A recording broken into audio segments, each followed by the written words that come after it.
Bonsoir à toutes et à tous. Merci d'avoir répondu présent à notre invitation. Nous avons souhaité vous réunir dans le cadre de la quinzaine de l'intégration des réfugiés afin d'échanger avec vous sur la question de leur participation à la vie citoyenne et voir comment cette participation peut favoriser l'intégration. On sait que la participation à la vie citoyenne signifie que les personnes réfugiées peuvent agir et ont un réel pouvoir d'action. Donc la question sera donc de savoir quels sont les leviers qui peuvent permettre aux personnes réfugiées de pouvoir agir au sein du lieu où ils vivent, que ce soit dans des centres d'hébergement ou plus globalement dans la ville, et à savoir en ce qui nous concerne ce soir, les réfugiés qui sont sur le territoire clermontois. Voilà. Je crois qu'il y a quelqu'un qui doit prendre la main. Non.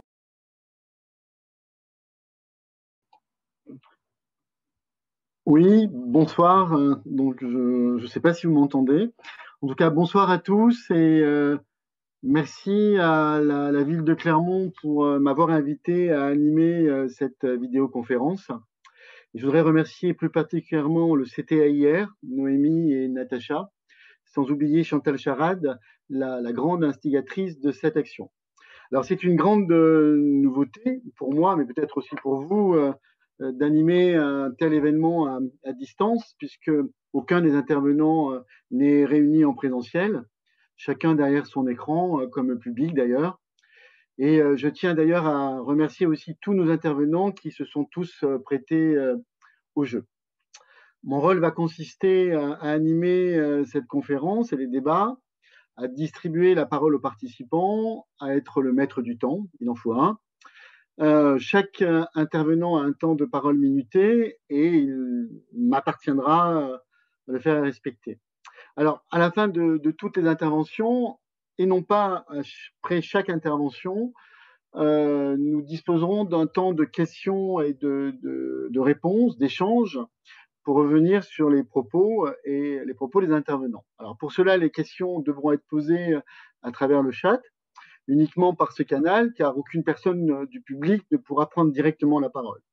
Alors, nous avons décidé de distinguer deux sortes de questions, des questions plus courtes sur des éléments factuels.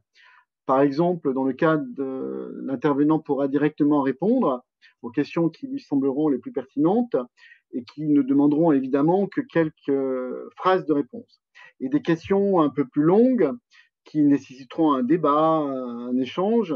Donc, ces questions-là me seront communiquées. Je les poserai ensuite à l'intervenant concerné et il y aura à ce moment-là un débat avec le public.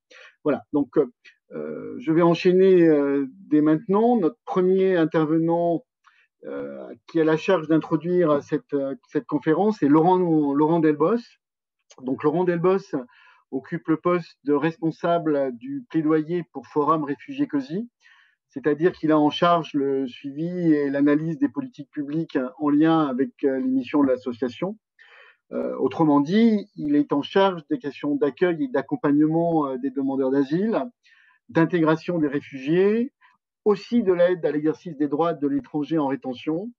Et ensuite, il est chargé de communiquer aux décideurs des éléments d'expertise et les recommandations pour l'élaboration de ces politiques publiques. Donc la mission que nous lui avons confiée, c'est d'introduire à la fois cette conférence par quelques définitions, elles seront sans doute nécessaires, par quelques chiffres aussi, ce qui va nous permettre de contextualiser la question qui nous rassemble aujourd'hui. Donc je donne la parole maintenant, la parole à Monsieur Delbos.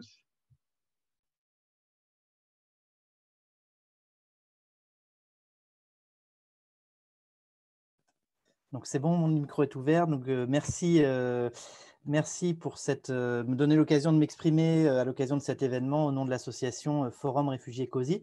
Donc, je vais effectivement tenter d'apporter quelques éléments de compréhension du sujet sur lequel nous allons discuter aujourd'hui, à savoir la question des réfugiés. Donc, je vais essayer de répondre en quelques minutes et c'est un défi de savoir de quoi ou plus exactement de qui parle-t-on quand on parle de la question des réfugiés. Donc, tout d'abord, les personnes dont nous allons parler lors de cette conférence, ce sont des étrangers qui ont exercé leur droit fondamental à demander l'asile et qui, à l'issue de l'instruction de leur demande, ont obtenu une protection. Donc, c'est des personnes qui sont passées par une phase de demande d'asile et qui ont obtenu une réponse positive. Donc, ils ont obtenu une protection qui peut être de deux types aujourd'hui dans le droit français. On peut obtenir soit le statut de réfugié, si la personne elle entre dans le cadre qui est défini par la Convention de Genève de 1951 relative au statut de réfugié, ou bien elle peut obtenir un autre type de protection qui est le bénéfice de la protection subsidiaire si la personne entre dans un autre cas de protection qui est prévu par la loi et qui vient compléter le statut de réfugié. Donc, statut de réfugié au bénéfice de la protection subsidiaire, c'est dans les deux cas un statut de protection au titre de l'asile, avec une différence principale qui porte avant tout sur la durée du titre de séjour qui est délivré, puisque les réfugiés se voient délivrer une carte de résident de 10 ans, tandis que les bénéficiaires de la protection subsidiaire ont une carte pluriannuelle de 4 ans. Donc, on parle souvent des réfugiés en réalité pour désigner ces deux types de personnes protégées, les réfugiés ou les bénéficiaires de la protection subsidiaire. Souvent, on parle dans l'ensemble des réfugiés et c'est notamment ce que vous pouvez voir dans le titre de la conférence. Donc, aujourd'hui, quand on va parler des réfugiés, on va parler de ces deux types de protection, réfugiés, protection subsidiaire. On peut aussi parler parfois des bénéficiaires d'une protection internationale pour désigner toutes ces personnes, avec l'acronyme qui est beaucoup utilisé dans ce secteur-là, l'acronyme de BPI, les bénéficiaires d'une protection internationale. Je voulais aussi vous dire rapidement du coup de quoi on ne parle pas ici. Donc, on ne parle pas ici des demandeurs d'asile. Les demandeurs d'asile, ce sont ceux dont la procédure est encore en cours d'instruction. Donc, les demandeurs d'asile ne sont pas dans une démarche d'intégration, en tout cas pas immédiatement lorsqu'ils sont sur cette étape-là. Donc, on ne va pas ici parler de demandeurs d'asile et on ne va pas non plus parler en réalité des réfugiés au sens très large ou très commun qui peut être utilisé parfois. Parfois, on parle des réfugiés dans les médias ou autres pour désigner tout simplement les personnes qui cherchent refuge, donc qui sont des migrants qui n'ont pas forcément le statut de réfugiés. Ici, on parle vraiment des personnes qui ont obtenu une protection par la France, par les instances de protection de la France, donc l'OFPRA, l'Office français de protection des réfugiés et apatrides, ou bien la CNDA, la Cour nationale du droit d'asile, et qui ont obtenu un des deux types de protection, statut de réfugié ou protection subsidiaire. Donc, quelques données statistiques sur ces personnes. En 2019, la France a pris à peu près 36 200 décisions positives, des décisions qui accordaient une protection de ce type-là, ce qui a permis de protéger un peu moins de 46 000 personnes, puisque les décisions peuvent concerner plusieurs personnes, et notamment des enfants qui accompagnent les adultes. Donc, 46 000 personnes protégés au titre de l'asile en 2019. C'est un ordre de grandeur qui est similaire à l'année précédente, où on était à 46 900 personnes à peu près. Ces décisions de protection, pour recentrer un petit peu sur le territoire qui nous intéresse, il y en a 397, donc un peu moins de 400, qui ont été prises pour des personnes qui résident dans le Puy-de-Dôme. Et au niveau des nationalités, si on prend au niveau national, les décisions positives ont principalement concerné en 2019 des ressortissants d'Afghanistan, du Soudan, de Syrie, de Guinée et de Côte d'Ivoire, pour prendre les 5 premiers pays d'origine des personnes protégées. Si on comptabilise l'ensemble des personnes protégées, quelle que soit l'année, pas seulement 2018-2019, mais toutes les personnes qui ont été protégées par l'OFPRA, on a aujourd'hui sur le territoire français 308 600 personnes environ qui sont placées sous la protection de la France au titre de l'asile au 31 décembre 2019. Donc 308 600 personnes. Donc c'est un nombre qui n'est pas négligeable, hein, ça représente la taille d'une grande métropole. C'est un petit peu plus que la métropole clermontoise, Clermont-Auvergne Métropole, qui est un peu moins de 300 000 personnes. Donc c'est juste pour vous situer à peu près l'ordre de grandeur. C'est une part de la population française qui commence à devenir assez importante, ce qui a amené les pouvoirs publics en 2018 notamment à mettre en place des politiques d'intégration un peu plus importante que ce qui était le cas ici. Donc, pour conclure, je vais vous dire rapidement quels sont un peu les différents volets des politiques d'intégration, qui vous permettra de vous situer un petit peu quand on va parler des dispositifs dans cette conférence. Donc, l'un des enjeux pour l'hébergement de ces personnes, l'un des enjeux pour l'intégration de ces personnes, pardon, c'est l'hébergement. Et pour l'hébergement de ces personnes, il y a un dispositif qui est dédié à ce public, qui s'appelle les centres provisoires d'hébergement, les CPH. Donc, les CPH, en France, il y a aujourd'hui 8 700 places à peu près de CPH, dont 140 à peu près qui sont dans le département du Puy-de-Dôme. et un peu plus de 1000 sur l'ensemble de la région Auvergne-Rhône-Alpes. Donc 8700 places de CPH. Donc ça ne permet pas évidemment d'héberger l'ensemble des personnes qui sont protégées, puisque je vous disais 46 000 personnes en 2019 qui ont été protégées par la France pour 8700 places. L'intégration des personnes ne passe pas toujours par la nécessité d'un hébergement accompagné. Parfois, ça passe par une intégration qui passe par le logement. Donc, un autre axe des politiques publiques, ça a été de la mobilisation de logements, des captations de logements pour ce public. Donc, en 2019, il y a environ 9 500 logements qui ont été mobilisés pour des réfugiés, ce qui a permis de reloger un peu plus de 20 000 réfugiés sur cette année 2019. Enfin, pour terminer, on peut citer également un autre aspect important des politiques d'intégration, c'est des dispositifs qui ont été mis en place, qui sont des dispositifs d'accompagnement global, où on travaille plusieurs volets de l'intégration vers l'emploi, la formation, l'accès au logement, donc à travers un accompagnement global. Donc, il peut s'agir de dispositifs qui sont des dispositifs avec hébergement, sur le modèle d'un programme qui a été lancé par l'AFPA en 2017 qui s'appelle HOP. Donc ça, c'est des programmes type HOP. Ou des programmes qui sont sans hébergement, sur le modèle d'un programme qui a été créé en 2002 par Forum Réfugiés COSI, qui s'appelle Accélère, et qui a notamment été décliné localement dans le Puy-de-Dôme depuis 2017 sous le nom de PRIR, Programme régional d'intégration des réfugiés. Et il y a d'autres programmes de ce type-là, des programmes d'intégration globale, à la fois dans le Puy-de-Dôme, mais également dans plein d'autres départements. Et il faut aussi citer, pour terminer, la situation aussi de réfugiés qui n'émargent à aucun de ces dispositifs d'intégration et qui suivent aussi leur programme d'intégration, leur parcours d'intégration par leurs propres moyens, sans accompagnement. En tout cas, le contexte, c'est aujourd'hui un contexte de renforcement des dispositifs d'accompagnement dû à une augmentation en réalité de ce public de réfugiés, puisqu'il y a quelques années encore, on était à 10 000, 12 000, 15 000, 20 000 personnes protégées chaque année, mais là, on est sur des niveaux jamais connus dans l'histoire de l'asile en France, avec à peu près 46 000 personnes protégées ces 2 dernières années. Voilà ces quelques éléments de base qui vous permettront, j'espère, de mieux situer les interventions de chacun et les débats de cette conférence. Je vous remercie.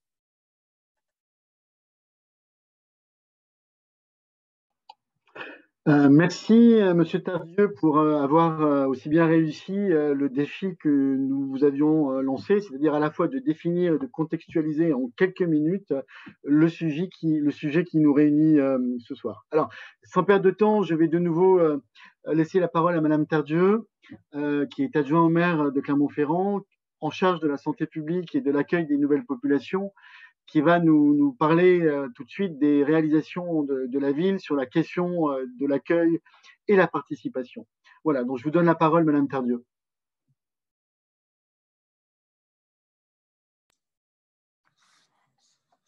Oui, donc avant de parler un peu d'initiative, je crois qu'il faut remettre les choses dans le contexte. La ville de Clermont-Ferrand a contractualisé avec l'État le fameux contrat CTIR donc, en 2019.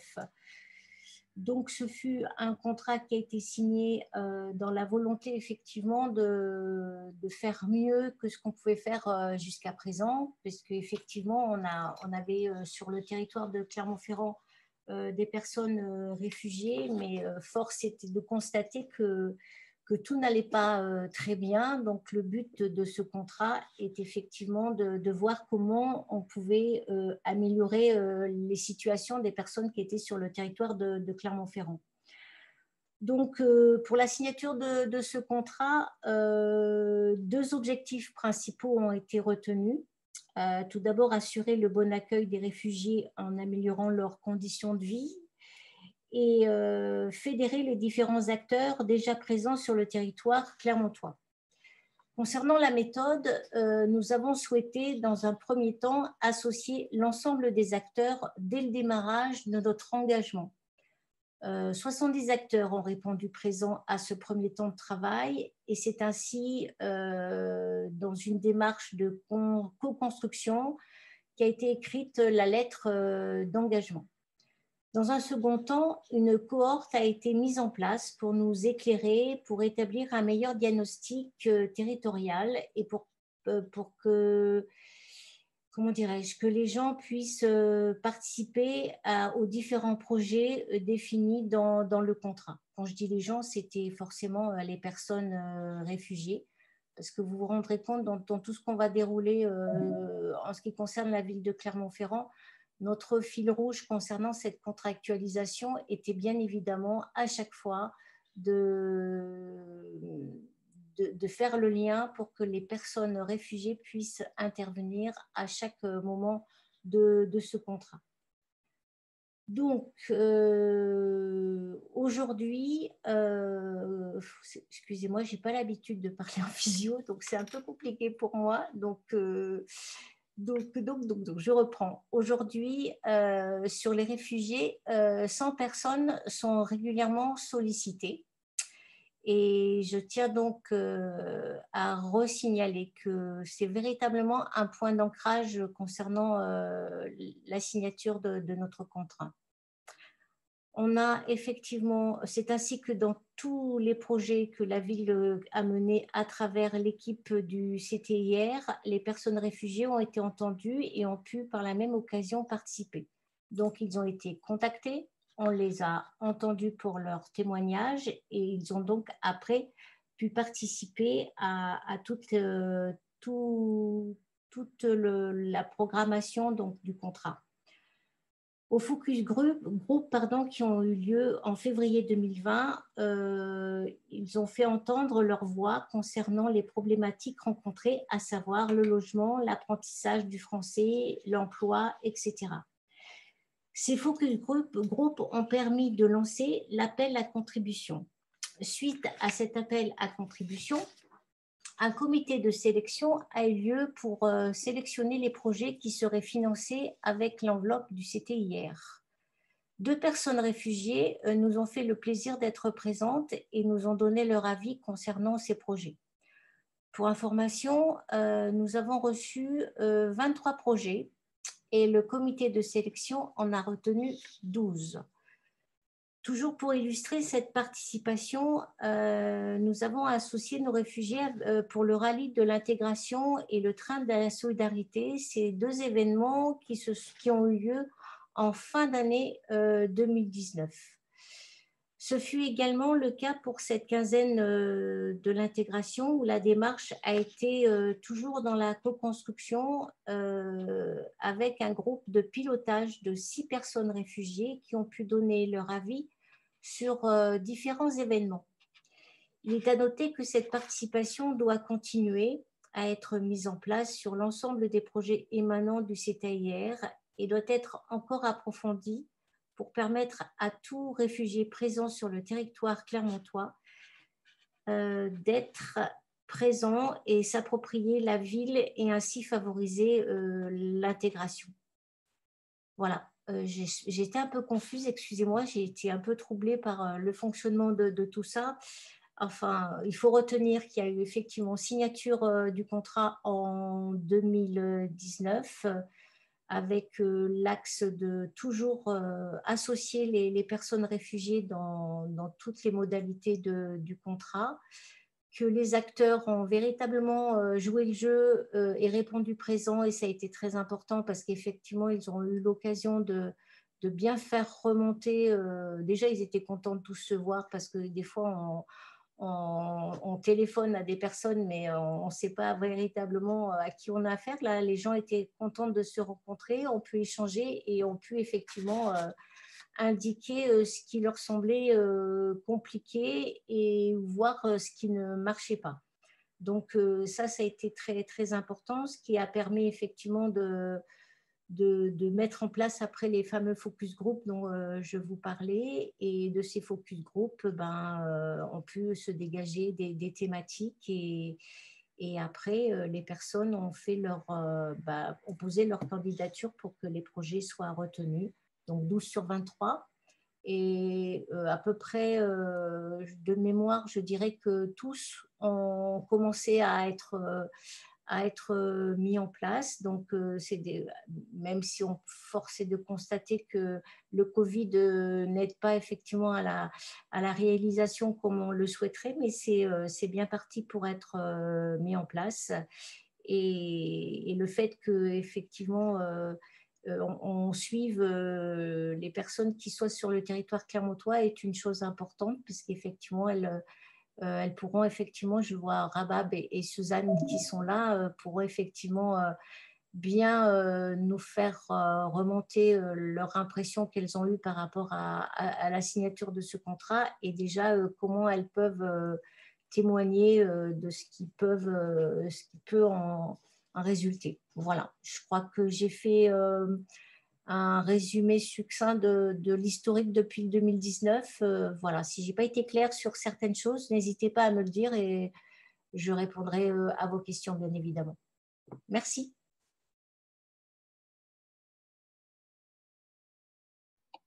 Merci, Madame Tardieu, pour ces précisions. Et c'est bien dans cette logique à la fois de co-construction et de participation que nous allons donner maintenant la parole à nos deux témoins. Il y a deux acteurs qui ont vécu de l'intérieur cette expérience à la fois de participation et d'intégration. Donc, Rabab Kedar, réfugiée à Clermont, qui est à la fois enseignante d'anglais inscrite à l'UCA en master, et de Suzanne Adelot, qui elle aussi est réfugiée à Clermont, enseignante en français langue étrangère, toujours à l'université Clermont-Auvergne. Là, donc, ils vont témoigner maintenant sur leur participation au groupe de travail, sur leurs difficultés aussi à participer.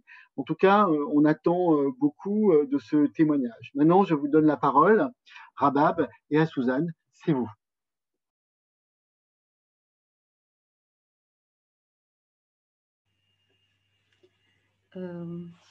Bonsoir tout le monde. Merci, je vous remercie pour nous faire partie dans cette conférence. Et moi, je vais parler de mon expérience avec ces projets et cette initiative. Et donc, ça fait à peu près 1 an et qu'on a rencontré avec Chantal. Et c'était vraiment une expérience très enrichissante pour moi. Ça m'a beaucoup aidée. Aussi, j'ai fait beaucoup de belles rencontres. J'ai rencontré beaucoup de gens. Et aussi, moi, j'ai un proverbe que m'impressionne tout le temps, que les cultures ont besoin de points, pas de murs.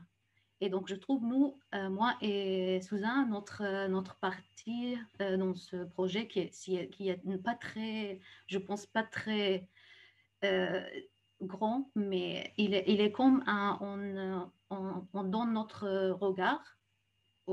Et vous aussi, vous avez votre regard. Et avec l'échange entre nous, on arrive à réaliser l'objectif de ce projet. Et aussi, nous, au niveau personnel, au niveau professionnel, ça nous a beaucoup aidé parce qu'on a pu aussi nous avancer, on a pu comprendre ils sont quoi les objectifs de la ville, comment on peut tous travailler ensemble. Et c'est vraiment très, très important pour un réfugié de se sentir utile.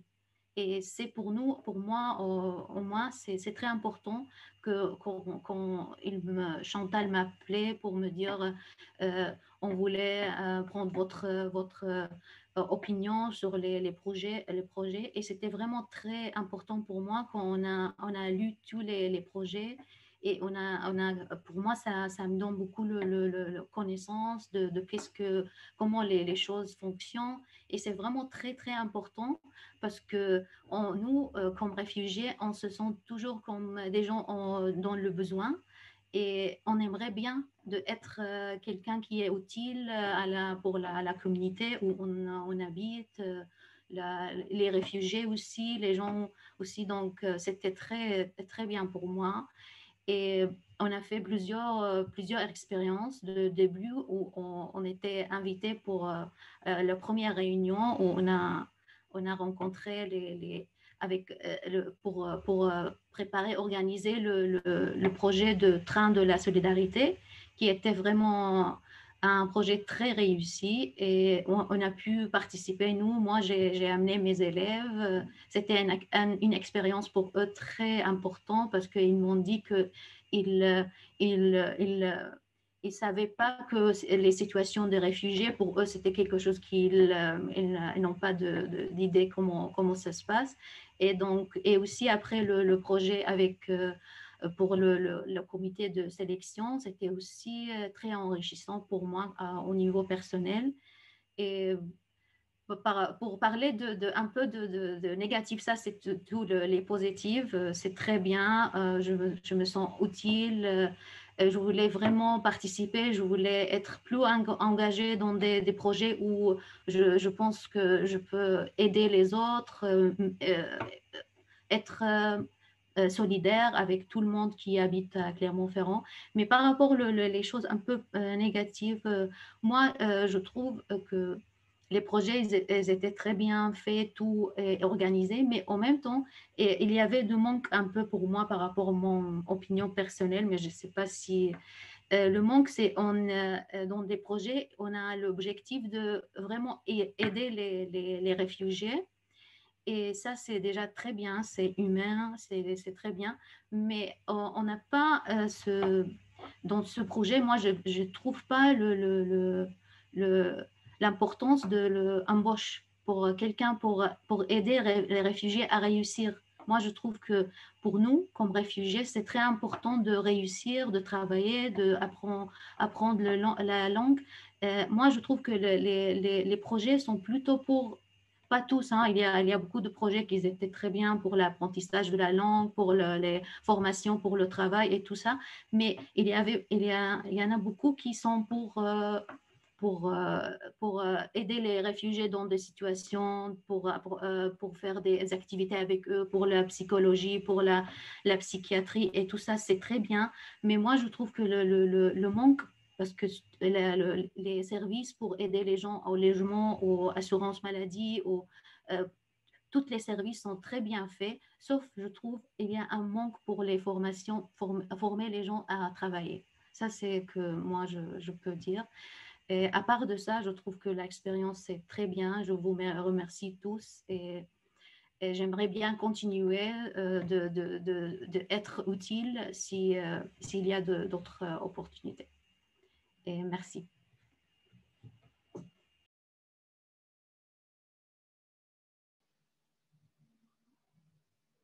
Bonjour à tous, j'espère que vous m'entendez. Donc pour commencer, je voulais remercier donc moi aussi toutes les personnes qui ont participé donc à l'organisation de cette quinzaine de l'intégration. Un grand merci à Noémie, à Natacha et à Chantal Charade pour leur dynamisme et donc implication dans ce projet. Et merci surtout de nous y avoir associés. Donc pour compléter ce que Rabat vient de dire, donc depuis quelques temps, quelques mois, on nous sollicite en tant que réfugiés pour donner notre avis donc sur des projets et des dispositifs qui s'inscrivent donc dans le cadre du contrat territorial donc d'accueil et d'intégration des réfugiés et donc plus largement dans la nouvelle en fait stratégie nationale. Donc ce que je peux dire en premier sur cette participation, c'est que je suis contente, très contente de voir que les choses bougent et qu'en France, il y a la question de vouloir mieux faire et de vouloir en fait mieux coordonner en fait les efforts pour aboutir à des réponses plus cohérentes. Donc, avoir une place donc dans le comité de sélection pour choisir des projets et dispositifs à destination des réfugiés, donc était quelque chose qui se produise en fait pour la première fois au niveau local et je sais pas aussi au niveau peut-être national, donc parce qu'en fait je suis en France depuis 2014 et je vois vraiment l'évolution des choses par rapport à la politique d'intégration. L'approche a décidé de faire participer les réfugiés dans les décisions de la vie de la cité est à mon sens très important et vraiment une première étape pour améliorer, pour changer en fait, pour améliorer vraiment ces dispositifs et donc voilà en fait enlever toutes les lacunes qui existent dans l'accueil des réfugiés. Cette voie soit en fait bien entendue, ce qui a été le cas en fait pour le comité de sélection et voilà plus généralement dans beaucoup d'autres projets. et donc que la participation soit prise en compte. Et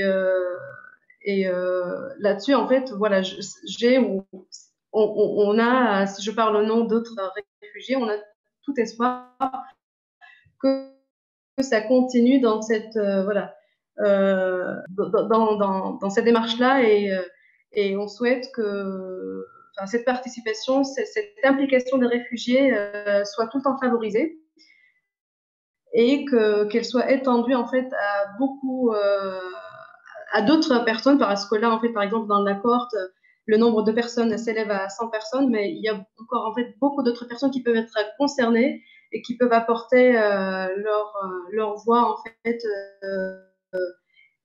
et participer activement dans la vie de la cité. Pour parler des difficultés, donc en fait, pour nous, pour moi personnellement, j'ai pas eu de difficultés pour participer à ce projet, mais la difficulté en fait dans cette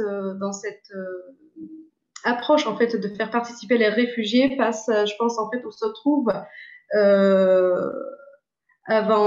la difficulté de participer, c'est qu'il manque des fois en fait un accompagnement des fois efficace et plus, je dirais en fait, qui s'inscrit sur la durée, parce qu'il y a, dans beaucoup de projets, tout le monde sait en fait, il y a beaucoup de parcours qui sont par-ci par-là, et des fois en fait, on manque d'un accompagnement vraiment sur une année ou 2 ans, voire 2 ans, pour déjà maîtriser la langue, parce que si on n'a pas appris correctement la langue, donc on n'a pas la capacité en fait de participer et de porter, de faire entendre notre voix. Donc les gens qui ne maîtrisent pas le français, ils restent éloignés, et je pense à beaucoup de personnes, comme en fait j'enseigne dans une association, on a des fois des parcours, des personnes réfugiées qui viennent des pays avec, on peut avoir des dentistes, des cardiologues, etc. J'ai une compatriote syrienne qui est pharmacienne, mais qui trouve pas en fait, l'occasion, parce que le français, en fait, si on n'arrive pas, parce que si on parle de l'exemple de Rabab, donc elle s'est donné vraiment les moyens pour arriver à ce qu'elle est aujourd'hui. C'est à partir d'un niveau B2 qu'on peut être acteur, être active, être complètement impliqué. Donc je pense que là-dessus, il y a encore des choses à améliorer. Et par rapport à tous les projets qu'on voit en fait se mettre à jour, je suis très par exemple, j'ai l'exemple de mon mari où il n'y avait vraiment pas beaucoup de projets. On a vu après le projet HOPE, donc porté par l'AFPA, où le projet passerait par l'université, l'UCA, etc. Et notamment dans les projets qui ont été présentés, par exemple le projet de l'UCA aussi, donc qui a été porté par Cécilia Brassier sur la création d'un espace d'information sur par les réfugiés à destination des professionnels, des bénévoles et des habitants de Clermont. Ça, en fait, voilà. Concrètement, c'est l'exemple d'un projet qui, en fait, c'est à eux, en fait, d'avoir toute la réflexion sur les contenus, etc. Et donc, de participer à des tables rondes. C'est ça, en fait, ce qui peut, voilà. Comme elle a dit Rabab, en fait, la participation dans le projet C'était hier, ça nous a enrichis. Donc, voilà. On espère que de tels dispositifs soient encore, en fait, développés et mis en place. Et après, donc aussi les choses qui évoluent beaucoup, sur le niveau de toutes les initiatives qu'ils mettent en place par rapport à l'implication des réfugiés. Donc, il y a tellement d'exemples, notamment en fait pendant la période de Covid, en fait, c'est-à-dire nous solliciter pour faire partie des groupes de travail. Donc, voilà. Il y a des choses très, très positives. Je suis très, très optimiste et j'espère qu'on continue à vraiment cette approche et à continuer les efforts. Encore une implication plus présente, plus importante des réfugiés. Merci. Merci encore pour ces témoignages, pour votre optimisme. Et nous soulignerons juste l'importance de ce partage un petit peu d'expérience et la richesse de ces échanges de compétences entre tous les acteurs. D'où l'importance de la prise en compte des démarches participatives. Merci encore. Et sans transition, je vais passer la parole à Madame Céline Schmitt, qui est responsable des relations extérieures et porte-parole du Haut Commissariat des Nations Unies pour les réfugiés. Donc, elle va nous apporter des éléments d'explication sur l'étude menée sur Clermont-Ferrand concernant la participation des personnes exilées lors de la crise sanitaire. Donc, Madame Schmitt, je vous donne la parole.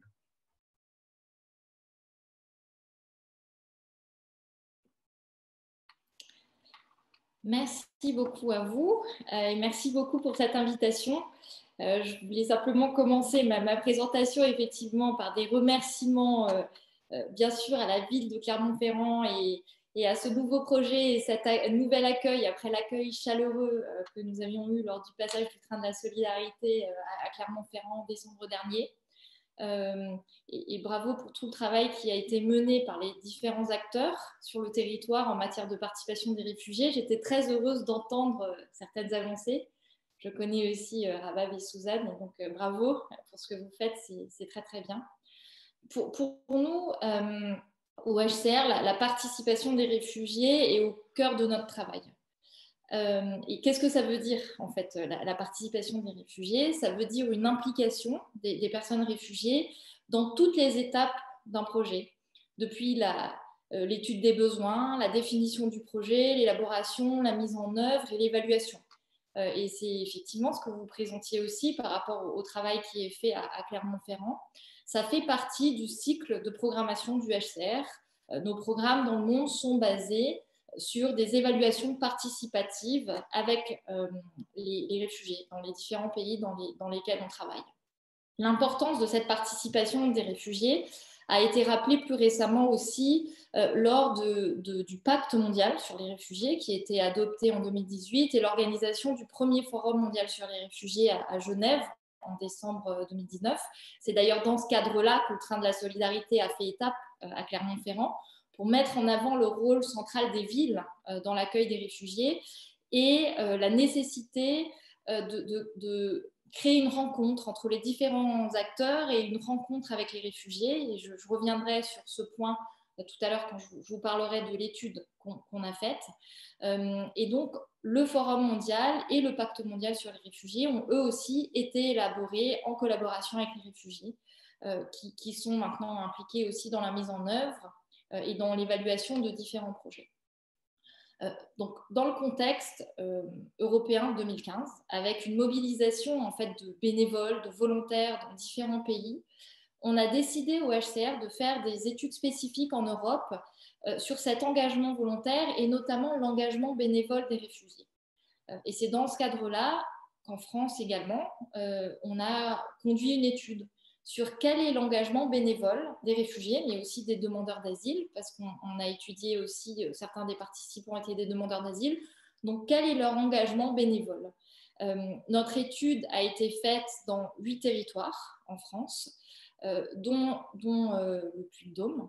Lors de cette étude, on a réalisé des entretiens avec 160 structures, plus de 80 réfugiés, donc à la fois des entretiens individuels, des questionnaires qui ont été envoyés, mais aussi des groupes de discussion, qu'on appelle parfois les focus group discussion, avec des personnes pour avoir leur avis.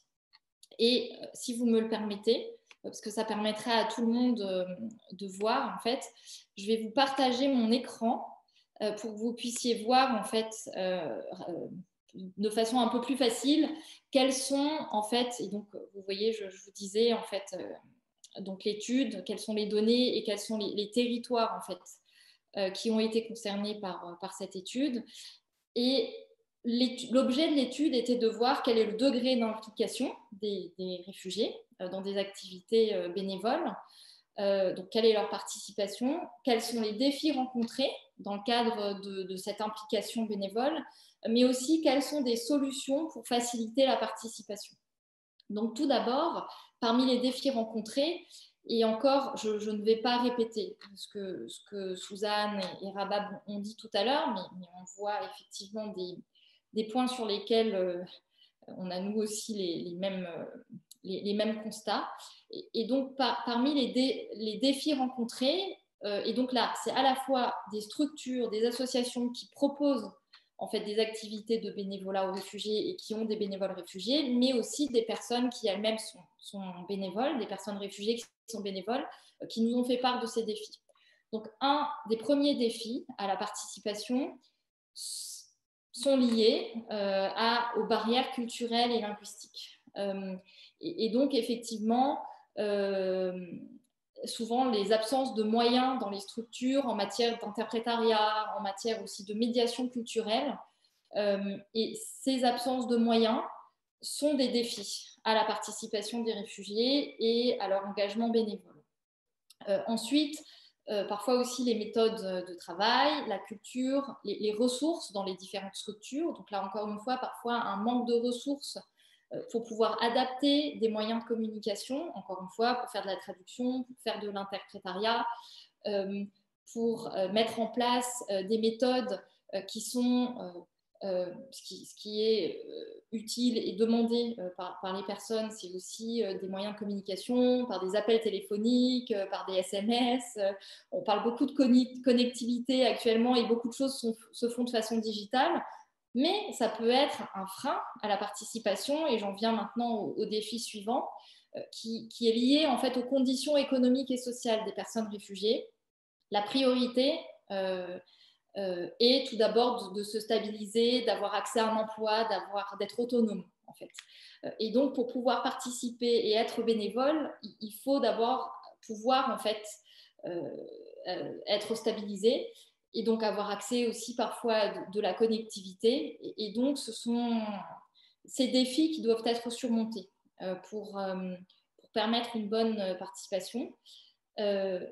La socialisation aussi, c'est-à-dire permettre des rencontres entre les réfugiés, les associations, les structures, différents acteurs qui s'impliquent, d'où l'importance d'activités pour créer des rencontres, mais on y reviendra tout à l'heure.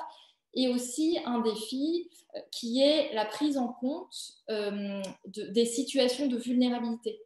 Et là, pour nous, c'est un point extrêmement important au HCR, et on base en fait notre participation, nos méthodes de participation sur des critères qui sont d'âge, genre, de diversité, pour permettre la participation d'un plus grand nombre de personnes.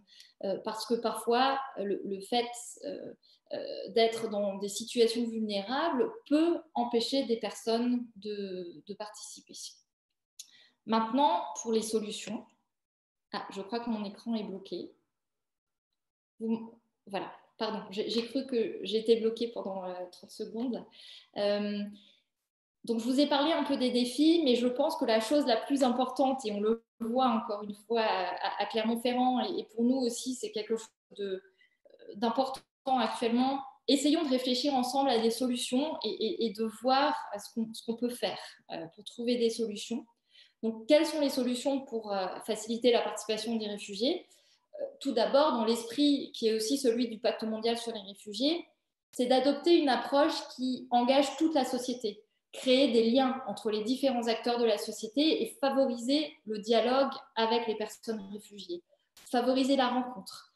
Parce que ce que vont beaucoup dire les personnes réfugiées, c'est qu'ils vont être en contact avec les travailleurs sociaux des associations qui les accompagnent ou des centres d'accueil dans lesquels ils se trouvent, mais qu'ils ont beaucoup plus de difficultés à rencontrer finalement leurs voisins en dehors du centre d'accueil, les Français. Donc, pour faciliter la participation des réfugiés, il faut créer des opportunités de rencontre. C'était un des objets du train de la solidarité.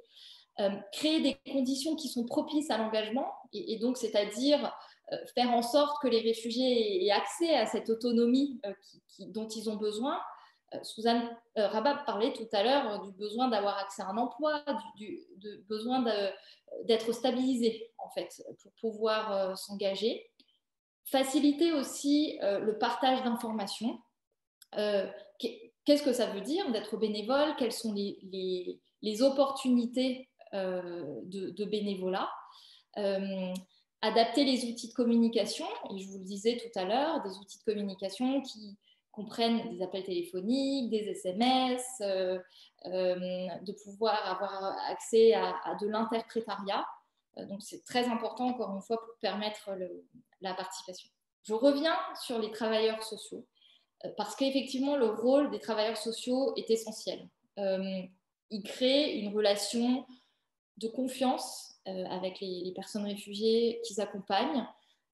Et donc, ils ont un rôle essentiel à partager des informations aussi et partager ces informations sur la possibilité que peuvent avoir les réfugiés de s'engager en fait dans différents projets et de devenir des bénévoles et de s'engager.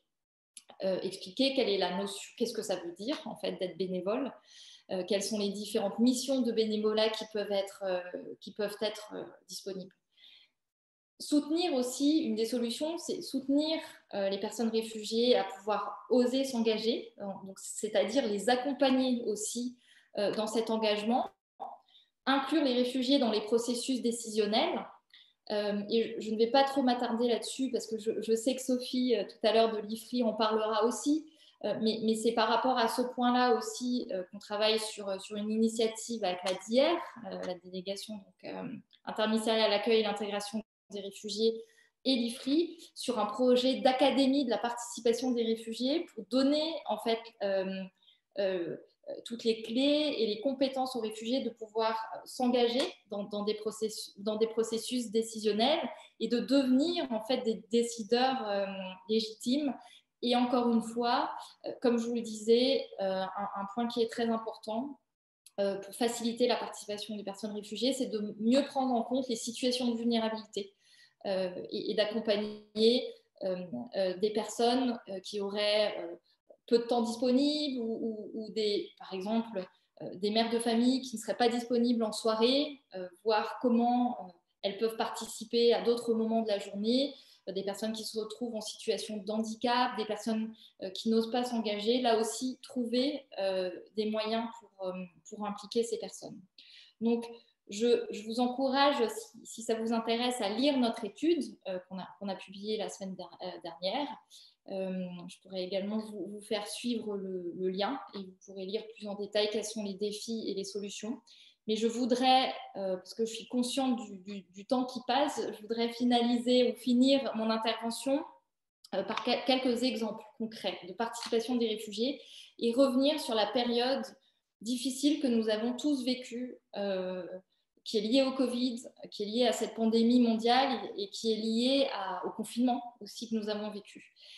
Et on a décidé en fait d'inclure des exemples de l'engagement des réfugiés en réponse à la situation qui a été créée par le Covid dans l'étude, dans le rapport qu'on a publié, parce qu'on a vu là effectivement que nous étions tous dans la même situation et qu'il était plus important que jamais de travailler tous ensemble et que chacun avait des compétences, des qualités pour pouvoir trouver des solutions. Et là, on a mis en avant justement des beaux portraits aussi et des belles initiatives dans le territoire, dans le Puy-de-Dôme, et notamment d'un réfugié afghan qui est aussi un couturier et qui a très rapidement confectionné des masques pour la population du village dans lequel il était accueilli. C'est un jeune homme qui a 23 ans, ce qui montre aussi encore une fois la force de la jeunesse réfugiée qui est accueillie en France, mais aussi des exemples de restaurateurs réfugiés qui ont décidé de cuisiner pour le personnel de santé dans les hôpitaux pour leur donner du courage, pour continuer à travailler. Des médecins réfugiés qui ont souhaité s'engager et qui étaient disponibles, nous disait-il, parce que beaucoup nous ont appelés pour toutes les tâches qui leur étaient proposées et qui avaient vraiment envie d'aider le personnel médical français à trouver, à répondre en fait à la situation et à soigner les personnes. Et donc, je pense que cette période difficile que nous avons vécue et que nous vivons encore a été vraiment aussi une période qui nous a montré en fait cette force du travail tous ensemble et l'importance de l'engagement solidaire des réfugiés. Donc voilà, je vais m'arrêter là pour ne pas trop dépasser mon temps. Merci beaucoup.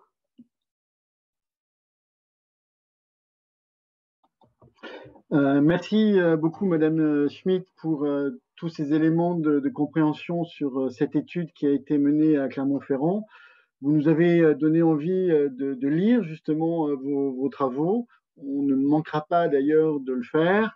Et je voudrais juste un peu insister et souligner un des points que vous avez développé, un point sur lequel je suis particulièrement sensible, notamment parce que je forme les travailleurs sociaux, et notamment sur la valorisation du rôle de ces travailleurs sociaux dans la participation. Je vais donner la parole maintenant à Charles-André Dubreuil, qui est professeur de droit public à l'Université Clermont-Auvergne, qui est aussi président et fondateur de la clinique des droits de l'UCA, et aussi adjoint au maire de Clermont-Ferrand en charge de l'innovation démocratique.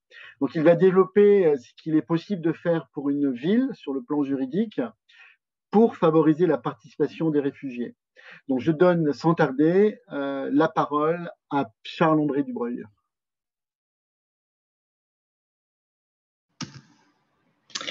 Merci beaucoup pour ce passage de témoin.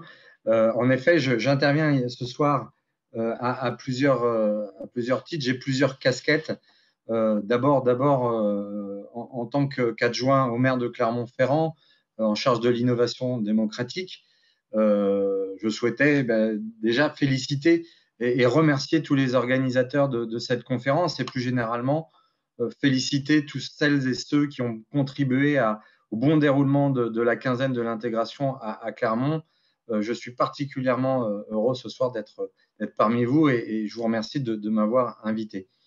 Vous l'avez évoqué, je suis également professeur de droit à la fac de Clermont et j'ai la chance d'animer un beau projet qui s'appelle la clinique des droits que vous avez évoqué. En deux mots, ce projet a pour objectif d'offrir aux personnes de nationalité étrangère résidant à Clermont-Ferrand et qui rencontrent des difficultés juridiques ou administratives, eh bien, on leur offre la possibilité d'être accompagnés par des étudiants qui terminent leur cursus juridique. Donc, c'est ces deux aspects qui, je pense, expliquent qu'on m'ait demandé aujourd'hui d'intervenir. Et ce qu'on m'a demandé de faire ce soir, c'est de présenter un petit peu la manière dont la ville de Clermont-Ferrand, dans le cadre de sa politique de démocratie participative, envisage de faire en termes de participation des personnes réfugiées à la vie de la cité. Alors, une petite précision peut-être d'emblée, c'est que bien sûr, ce dont je vais parler ici ce soir inclut sans conteste les personnes qui bénéficient du statut de réfugié, mais la réflexion qui est menée en ce début de mandat au sein de la ville de Clermont est plus large et englobe ce que je vais appeler les résidents étrangers ou résidents de nationalité étrangère. Donc, notre réflexion est donc un peu plus vaste que la seule question de la participation des personnes réfugiées. Pour commencer, je voudrais insister sur un point qui constitue le point de départ de notre réflexion. C'est la volonté d'instituer à Clermont-Ferrand ce que l'on appelle une citoyenneté d'usage qui permet à toute personne qui réside sur le territoire de la ville, quelle que soit son origine, quel que soit son âge, eh bien de pouvoir à la fois accéder de manière effective à l'ensemble de ses droits et ensuite de pouvoir participer à la vie collective et à la vie démocratique de la ville. Concernant d'abord l'usage effectif des droits de chacun, je vais certainement enfoncer une porte ouverte en rappelant que, pour une part, le non-recours aux droits s'explique bien souvent par un manque d'information ou d'accompagnement des personnes qui pourtant seraient à même de les exercer. Cela est vrai de manière générale, mais c'est sûrement encore plus vrai pour les personnes de nationalité étrangère, surtout les plus précaires, dont la priorité est d'abord le logement, puis la question alimentaire, la scolarisation des enfants, etc., etc. Aussi, pour ce qui nous concerne, imaginez que les personnes réfugiées ou plus généralement les résidents étrangers puissent être associés effectivement à la vie démocratique locale suppose au préalable qu'elles soient en mesure de bénéficier effectivement de leurs droits. Et pour ce faire, il faut qu'elles soient informées et qu'elles puissent être accompagnées dans leurs différentes démarches. Et c'est ce à quoi travaillent de nombreux acteurs sur le territoire, qu'il s'agisse des services publics, des agents des services publics ou des acteurs associatifs, qui partagent tous, et d'ailleurs je les en remercie, qui partagent tous cette volonté de faire de Clermont une ville accueillante, une ville hospitalière. Donc, il me semblait important de poser ce point en préalable. Ceci étant dit, comment est-ce que, en ce début de mandat, on envisage de faire participer les personnes réfugiées et les personnes de nationalité étrangère à la vie démocratique de la ville? Pour vous l'exposer brièvement, je voudrais peut-être d'abord commencer par rappeler quelques points méthodologiques. Il est évident d'abord que les outils auxquels on est en train de réfléchir, nous n'envisageons pas de les imposer d'en haut de façon descendante aux personnes que l'on souhaite voir participer à la vie démocratique de la ville. Ce sont des outils qu'on souhaite construire avec ces personnes de manière à ce qu'ils répondent bien à leurs besoins et à leurs usages. Et donc, on va avoir un certain nombre d'occasions de pouvoir discuter avec ces personnes, de pouvoir construire avec elles les outils qui répondront le mieux à leurs besoins. Donc, ce dont je vais vous parler, les quelques outils que je vais évoquer, ne sont que pour l'instant des pistes de réflexion. À l'état de réflexion, il faudra les faire valider, bien sûr, politiquement, mais aussi les faire valider avec les principaux intéressés. Donc ça, c'est un premier point de méthodologie. Un deuxième point de méthodologie qu'il faut retenir, c'est que, eh bien, on n'invente pas la poudre. Nous ne sommes pas les premiers à avoir réfléchi à cette question, et donc nous procédons encore à un petit tour d'horizon, un petit benchmark pour voir ce qui se fait ailleurs, dans d'autres villes, notamment par le biais d'associations. On connaît l'ANVITA, l'Association nationale des villes accueillantes, et également des travaux réalisés par des chercheurs, par des associations. Donc on fait ce travail également de benchmark. Et enfin, dernier point méthodologique, et là c'est sûrement technique mais important, il faut s'assurer de la sécurisation juridique des différents outils que l'on souhaite mettre en place. On n'est pas là pour vendre du rêve et des choses qui soient irréalisables. On est là pour vendre des choses, on est là pour réaliser, des choses crédibles, des choses tangibles.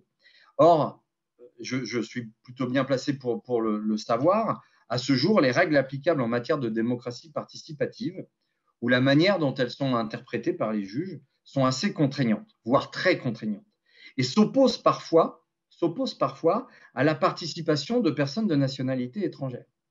C'est pour ça qu'il faut être très vigilant et réfléchir aux bons outils, ceux qui vont permettre aux personnes réfugiées, aux résidents étrangers, de participer effectivement à la vie démocratique de la ville.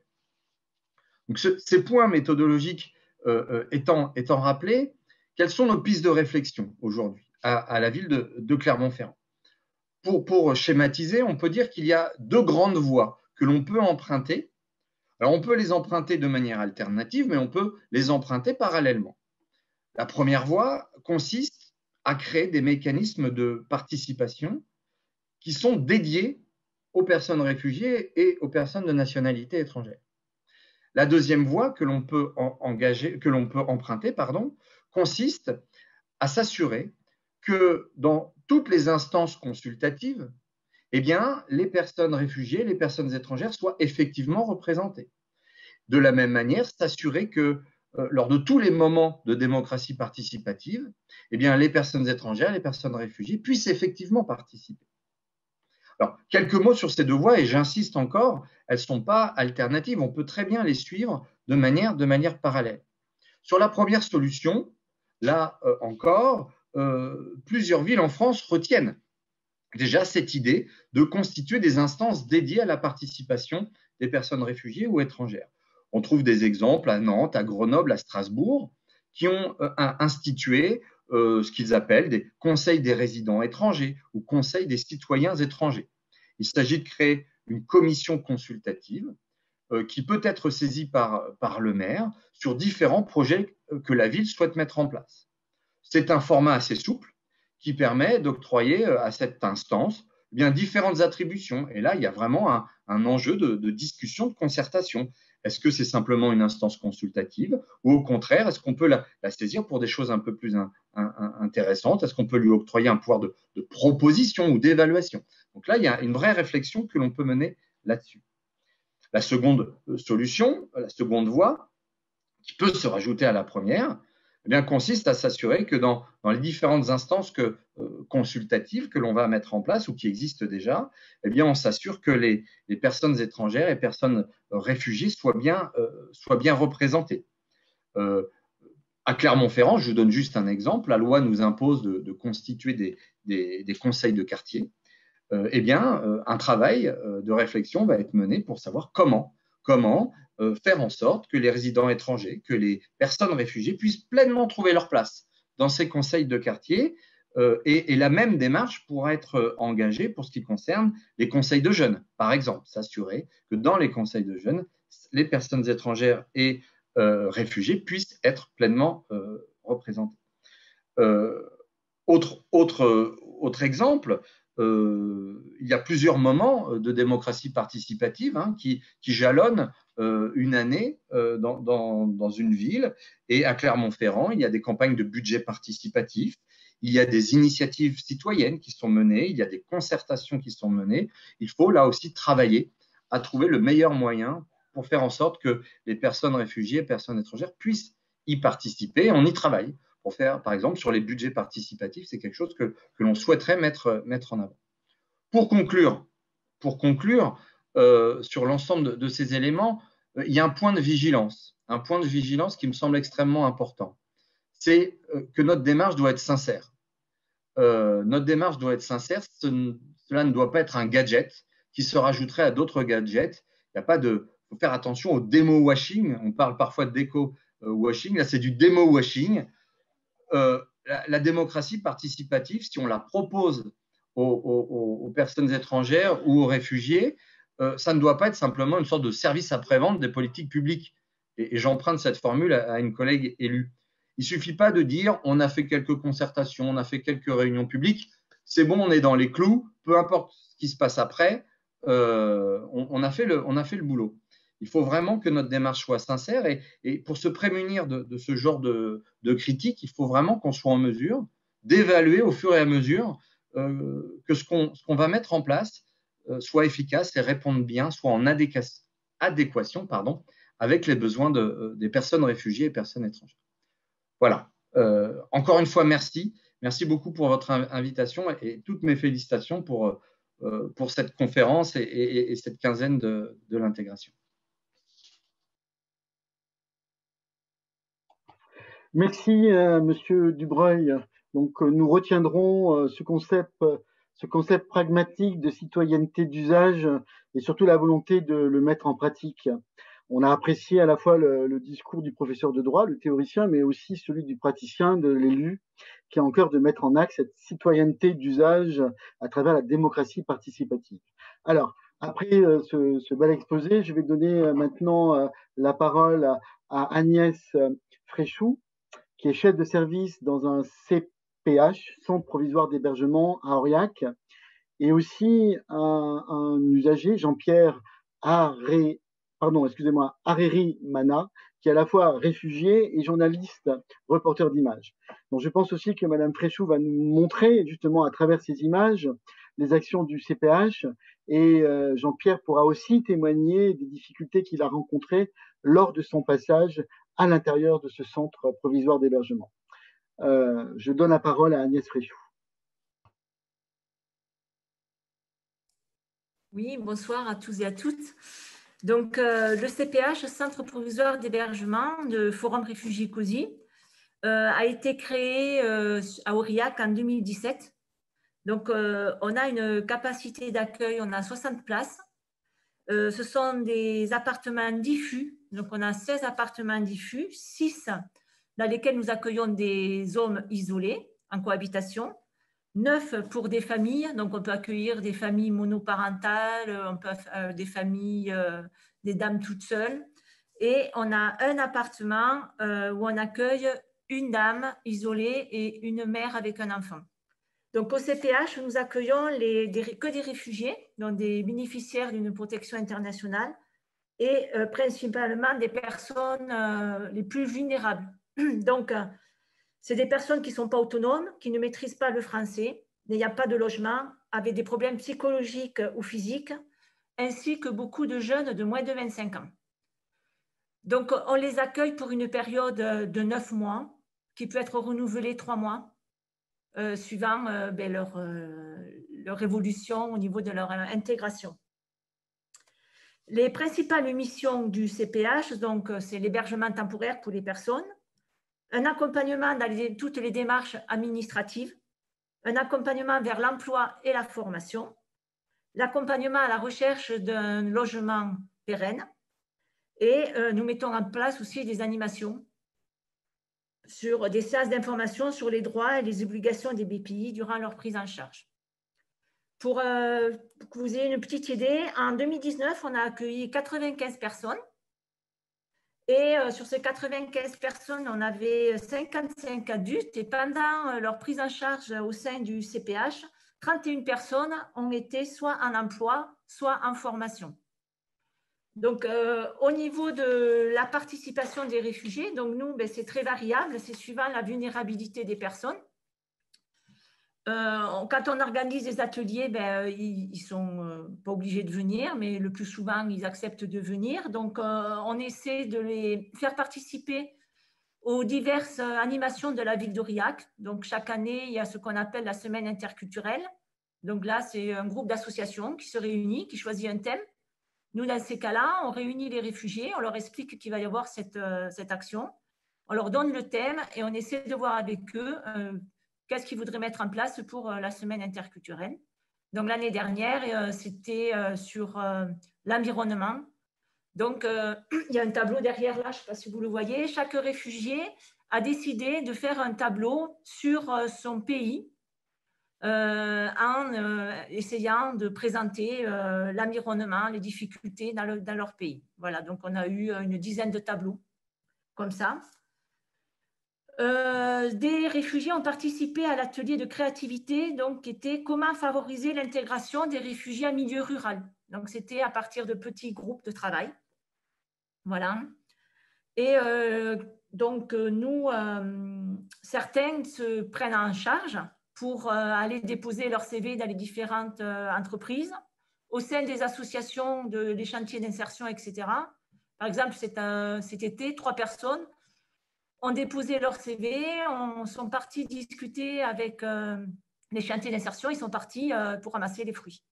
Voilà. Après, la plupart participent à des ateliers organisés par des associations de quartier. Et donc, l'année dernière, dans le cadre de la semaine de l'intégration, on a organisé les portes ouvertes du CPH. Et donc, Jean-Pierre, qui est à côté de moi, qui est photographe, on a travaillé tous ensemble avec l'équipe et avec lui pour donner un titre à son exposition photo, donc qui se nommait « Regard nostalgique ». On a invité des journalistes et on a eu des témoignages de BPI sur leur parcours professionnel et social. Donc, ils ont été interviewés par les journalistes, ils ont pu parler de leur expérience. Voilà. Donc, je vais passer la parole à Jean-Pierre pour qu'il vous explique un peu sa participation depuis qu'il est réfugié sur le territoire français et à Paris et dans le Cantal. Bonsoir à tous, bonsoir à toutes. Comme je ne peux pas revenir sur tout ce que j'ai fait après avoir arrivé en France, je suis arrivé en France en 2016 et j'ai reçu mon statut de réfugié très rapidement. J'étais journaliste et reporter d'images pour l'agence Reuters au Burundi et arrivé en France, j'ai voulu retrouver du travail, mais ce n'était pas facile pour moi. Et après 2 ans, c'est-à-dire après 18 mois, j'ai eu la réunification familiale. Et comme à Paris, ce n'était pas facile pour moi de trouver un logement, je suis atterri à Aurillac, dans une ville qui ressemble un tout petit peu, mais quand on regarde, ça ressemble à mon pays. C'est une ville que j'ai beaucoup aimée. Donc, moi, quand j'étais à Paris, j'avais l'habitude de me promener, de regarder, et j'ai vite fait j'ai monté un petit film qui montre ce que j'ai fait, c'est-à-dire pour au moins trouver du travail. J'ai montré ce que j'ai fait pendant les 19 ans que j'ai travaillé pour l'agence Reuters. Et ce film que j'ai monté, ça a m'aidé pour expliquer ce qu'un réfugié est. C'est-à-dire, j'ai été invité dans une école pour parler de réfugiés. Et puis, cette école voulait montrer qu'un réfugié n'est pas un animal, c'est quelqu'un qui peut travailler, quelqu'un qui peut faire des choses.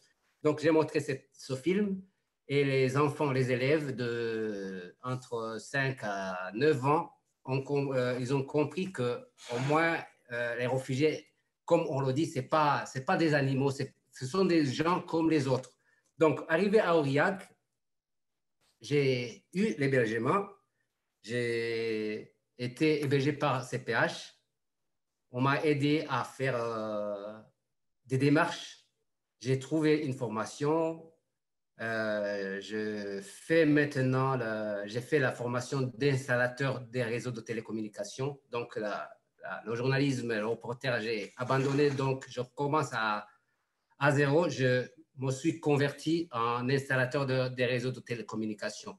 Mais en plus de cela, je n'ai pas oublié de prendre mon appareil photo pour voir, pour regarder, parce que j'ai la nostalgie de mon pays. Donc, j'ai vu que le Cantal ressemble beaucoup à mon pays. Donc, j'ai proposé à CPH, pendant la semaine de porte ouverte, de montrer les photos. Et on a vu mes photos et ils ont dit, OK, il faut qu'on puisse montrer quelques photos.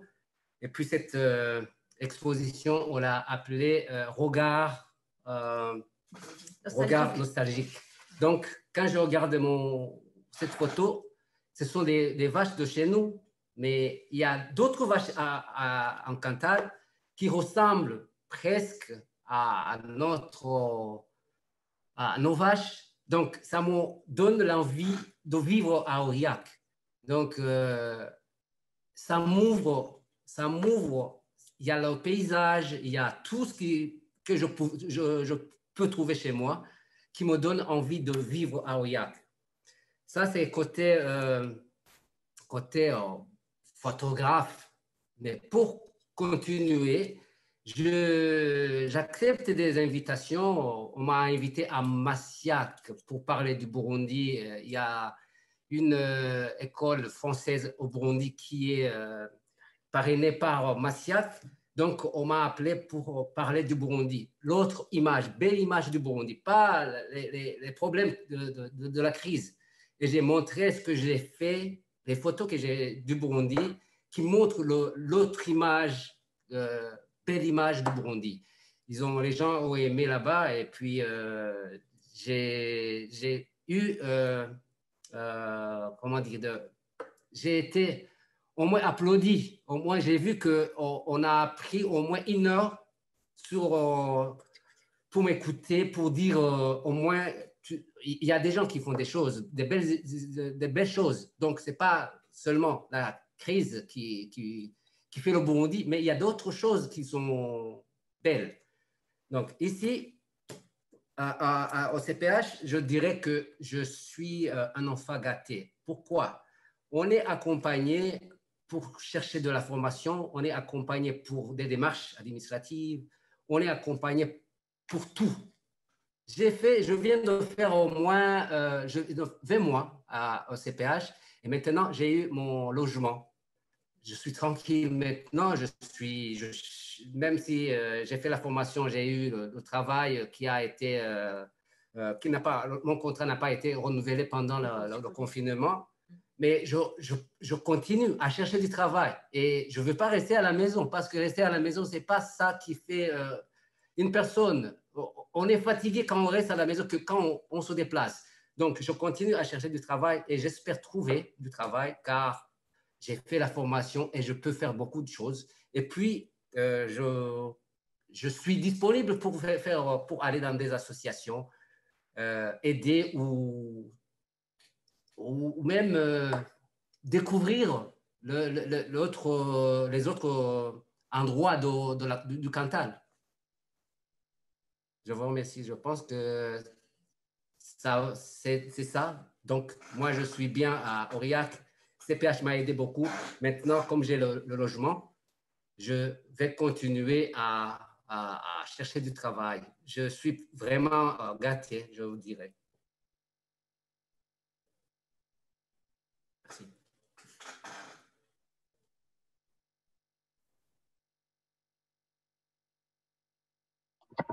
Merci à vous pour ce témoignage. Alors, nous arrivons maintenant au terme de notre conférence et c'est à Sophie Bilong, qui est consultante pour l'Observatoire de l'immigration et de l'asile de l'Institut français des relations internationales, de nous présenter l'étude qu'elle a réalisée sur la participation des personnes exilées et sur ses recommandations au vu des exposés précédents, bien sûr, aussi bien pour les CADA, les CPH, pour les villes et les collectivités locales, que sur le plan national. Donc, je vous donne la parole, Sophie.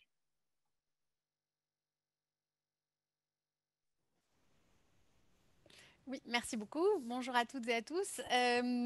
Je suis vraiment très touchée d'avoir pu entendre chacun votre point de vue sur ce sujet qui est assez complexe en fait de la participation, et je trouve qu'on a eu des très bons exemples à la fois de comment on vit ces moments où on sollicite les premières personnes, les premières concernées par les politiques. Je trouve que les deux intervenantes qui ont participé à ce comité de sélection, moi je salue surtout leur capacité d'analyse, et je trouve qu'on était vraiment très loin d'un témoignage, mais plutôt de que m'a apporté cette expérience et comment faire mieux. Donc, je trouve que vous avez dû certainement être très, très enrichissante dans votre rapport pour la sélection de ces projets. Enfin, tellement on sent vraiment votre capacité d'analyser non seulement un projet, mais est-ce que c'est efficace pour la population réfugiée avec qui vous avez des liens privilégiés, et de sortir en fait d'un témoignage à la première personne de votre expérience personnelle. Donc, je travaille pour un observatoire de l'immigration et de l'asile au sein de l'Institut français des relations internationales, et on s'est intéressé à cette question de la participation à la fois parce que c'est un sujet à la mode, vous l'avez bien rappelé, Monsieur Dubreuil, avec des limites. Et la question est de savoir si la participation des personnes réfugiées, elle est fréquente et elle est voulue par les acteurs, et est-ce qu'elle est voulue de façon spécifique pour les personnes étrangères, parce que donc nous on ne s'est pas limité à la question des personnes réfugiées, et est-ce qu'au fond il faut faire rentrer les personnes étrangères dans les dispositifs qui sont déjà en place, ou au contraire favoriser des dispositifs spécifiques. Donc on a interrogé un certain nombre d'acteurs de notre réseau, à la fois des associations qui travaillent avec des réfugiés, des associations qui ont été créées par des personnes exilées, et puis les pouvoirs publics, d'essayer de se rendre compte au fond de l'état des lieux en France sur cette question. En termes de méthodologie, donc la façon de travailler de notre observatoire, c'est à la fois de permettre à tous ces acteurs de ce réseau de se rencontrer, de réfléchir ensemble à des problématiques, ensuite de mener un certain nombre d'entretiens, et puis de les associer à nouveau au moment de la construction de recommandations qui sont à destination des pouvoirs publics, mais aussi des dirigeants d'associations. Et donc, dans ces temps de travail en fait sur les recommandations, on a eu à cœur évidemment de s'appliquer à nous-mêmes l'objet d'étude, c'est-à-dire qu'on a travaillé avec des personnes réfugiées à toutes les étapes de ce travail, qui était un travail plus théorique et qui effectivement demandait une capacité d'analyse, mais on a voulu vraiment associer les premières concernées également. Vous avez bien rappelé, Monsieur Dubreuil, les dispositifs qui existent déjà concernant les habitants, les citoyens, le fait même d'être habitant d'une ville, qu'importe que vous soyez réfugié, vous avez des droits, et des droits à la participation locale. Mais là encore, toutes ces initiatives, est-ce qu'elles sont adaptées aux personnes exilées? Est-ce que les responsables de collectivités ont à cœur de vraiment faire participer tous les habitants? La question se pose pour les personnes en situation de pauvreté ou pour les jeunes, les personnes qui sont le plus éloignées de la participation citoyenne. La question des personnes étrangères, c'est qu'elles n'ont pas le droit de vote, et que de fait, elles n'ont pas ce lieu qui est le lieu ultime de participation. Donc, c'est très intéressant de voir que certaines villes, en fait, vont avoir une attention particulière aux personnes étrangères, justement pour compenser ce droit qui n'est pour l'instant pas ouvert aux personnes qui n'ont pas la nationalité française. Cette question de la participation des personnes exilées, elle est assez peu étudiée, alors qu'au fond, depuis 2002, en fait, elle est inscrite dans la loi. Les centres provisoires d'hébergement dont vous avez parlé, Madame Fréchou, et les centres d'accueil pour demandeurs d'asile, en fait, sont soumis au Code de l'action sociale et des familles, dans lequel il est vraiment mentionné l'obligation de créer ces lieux de participation, de permettre aux personnes hébergées de donner leur avis, de proposer des projets, d'être accompagnées pour cela. Et c'est finalement pas parce que c'est inscrit dans la loi que les choses se mettent en place. Et en l'occurrence, toutes les personnes qui demandent l'asile ou qui sont réfugiées ne sont pas hébergées dans ces lieux. Qu'en est-il de leur participation aussi finalement à la construction des politiques et des programmes au-delà de cette participation qui est un peu encadrée dans ces centres d'accueil? J'ai noté dans les interventions des uns et des autres finalement ce qu'on a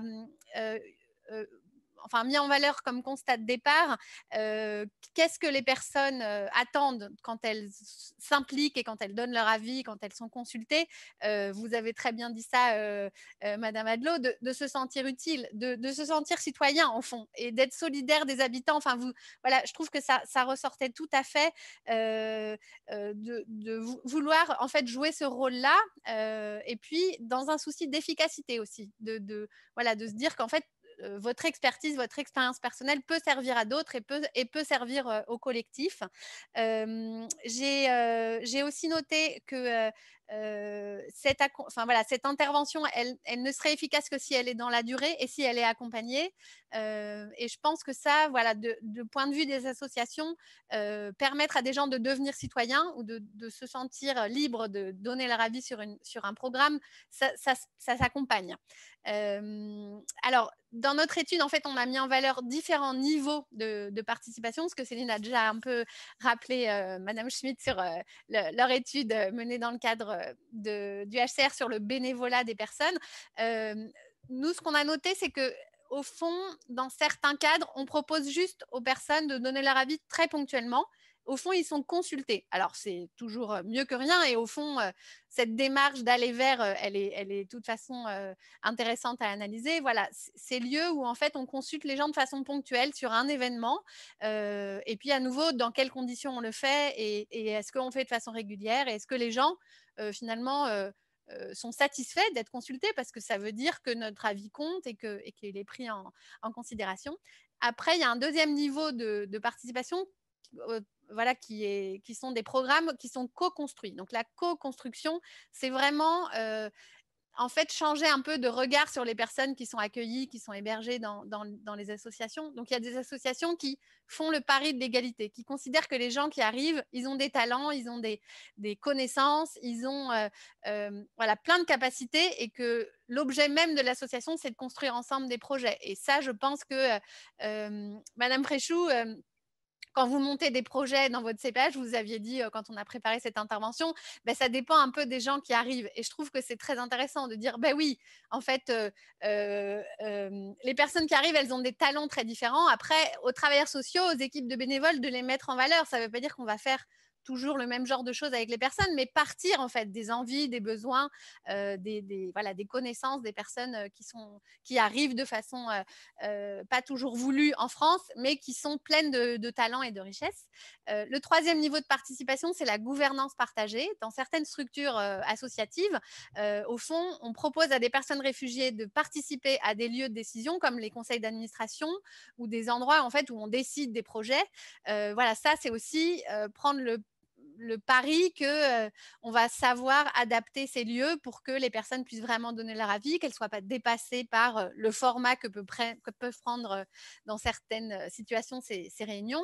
Et puis, je dirais, le niveau de participation ultime, c'est les structures qui sont créées par des personnes exilées elles-mêmes, où là, la question ne se pose pas de savoir si on participe, on est à l'initiative d'une action, et ça, c'est vraiment des choses qu'il faut voilà, considérer que c'est peut-être en réaction au manque de participation possible dans les structures associatives existantes. Ça peut être ça le moteur en fait de la création d'associations par des personnes exilées elles-mêmes. Et puis, dans notre étude, on a pu aussi réfléchir à concernant les politiques publiques, quel était le niveau le plus adapté pour la participation des personnes exilées. Au fond, au niveau national, il n'y a pas d'instance de participation. Il y a certaines consultations assez ponctuelles par des parlementaires, par exemple, qui vont interroger des réfugiés, qui vont interroger des personnes qui sont expertes, mais il n'y a pas un lieu qui peut être sollicité par les représentants des pouvoirs publics nationaux sur cette question de l'accueil et de l'intégration des réfugiés. En revanche, au niveau local, ce qu'on a pu observer, donc ce que vous rappeliez très bien, à la fois des élus ou des collectivités qui s'engagent pour l'accueil des migrants et qui mettent en place soit des dispositifs spécifiques, comme les conseils consultatifs de résidents étrangers, soit qui permettent à des personnes étrangères de participer dans des lieux qui sont pour tous les citoyens. Au fond, voilà, ce niveau local est sans doute un niveau privilégié pour la participation des personnes exilées aux politiques publiques. Donc, je trouve que, voilà, à Clermont, on a quand même un exemple assez formidable, à la fois ce principe de cohorte, ces groupes de travail, le fait d'impliquer les personnes dès le démarrage d'un projet. Et je trouve que, voilà, cette conférence qui arrive et qui a été pensée dans le cadre de la quinzaine de l'intégration dès le départ avec un groupe de personnes réfugiées, ça aussi, c'est un très bon exemple. Au fond, on démarre dès le début d'un projet en ne se privant pas de la pensée des personnes concernées et de cette expertise qui est pas remplaçable finalement. Alors ensuite, dans notre étude, en fait, on a mis en valeur différents outils. Je voudrais juste parler de deux choses. Donc, les moyens de communication, je trouve que dans l'idée de qu'est-ce qu'on peut faire dans un CPH pour aller vers les personnes peut-être qui n'ont pas encore le français de façon très fluide, et puis que les gens se sentent attendus dans ces lieux de participation. Je pense que ça, une des façons d'y arriver, c'est de le faire avec les personnes hébergées, c'est-à-dire que ce soit une personne réfugiée qui invite une autre à participer. Ça peut être, voilà, une façon d'y arriver un peu plus rapidement. Et puis ensuite, de considérer que justement, ces groupes de pairs, ils sont aussi des lieux très importants, c'est-à-dire que quand on fait une rencontre, l'expérience des travailleurs sociaux, elle n'est pas la même que l'expérience des chercheurs et elle n'est pas la même que l'expérience des personnes exilées elles-mêmes. Et c'est intéressant pour pouvoir mieux travailler ensemble, de se dire qu'il y a besoin à certains moments de réfléchir de façon séparée. Et on ne dit pas la même chose dans un groupe où toutes les personnes ont l'expérience de l'exil. On va plus vite sur certains sujets, on n'a pas besoin de passer par l'étape de témoignage et on construit sa pensée de façon plus fine quand on est avec des pairs. Et puis après, donc sur les outils, je pense qu'on en a beaucoup parlé sur le rythme de travail, le format des réunions, la façon d'impliquer les personnes sur tout les étapes d'un projet et que ce ne soit pas uniquement quand le projet est déjà décidé et qu'on demande aux gens juste ce qu'ils en pensent, que ce soit vraiment une instrumentalisation de leur expertise et non pas une prise en compte dès le démarrage de ce qu'ils pensent de quel type de projet pourrait être mis en place. Et donc, pour arriver aux recommandations qu'on a formulées dans cette étude, j'en choisis juste certaines qui peuvent intéresser donc, les intervenants d'aujourd'hui. Concernant ces instances de participation donc, qui sont inscrites dans la loi, nous, ce qu'on recommande, donc pour les CPH par exemple, c'est de prévoir un budget de fonctionnement pour ces conseils de la vie sociale. C'est-à-dire que dire aux gens, vous pouvez vous rassembler, vous pouvez organiser des élections et avoir des représentants, mais vous n'avez pas les moyens de mettre en œuvre une action. Si une action émerge de ce groupe, au fond, ça n'est pas vraiment permettre la participation des personnes. Alors évidemment, prévoir un budget, la recommandation, elle est plutôt à destination des pouvoirs publics. Ça ne veut pas dire que c'est les directeurs de CPH qui doivent mettre de côté de l'argent pour ça, mais de se dire qu'il faut avoir les moyens de l'action. La deuxième recommandation, elle concerne les critères d'évaluation interne et externe de ces lieux en fait, d'accueil, de vraiment prendre en compte la participation comme un critère de performance et de qualité de l'accompagnement. Et puis, donc, la troisième, qui est double, en fait, c'est d'intégrer les personnes exilées dans les instances de direction des associations et éventuellement de constituer une instance de consultation au niveau national. Et donc, Céline a déjà un peu parlé de ce projet. On est très content parce que la délégation interministérielle à l'accueil et l'intégration des réfugiés, donc qui est l'organisme avec lequel vous avez contractualisé dans le cadre du CTAIR, a retenu en fait cette recommandation et a voulu passer à l'action.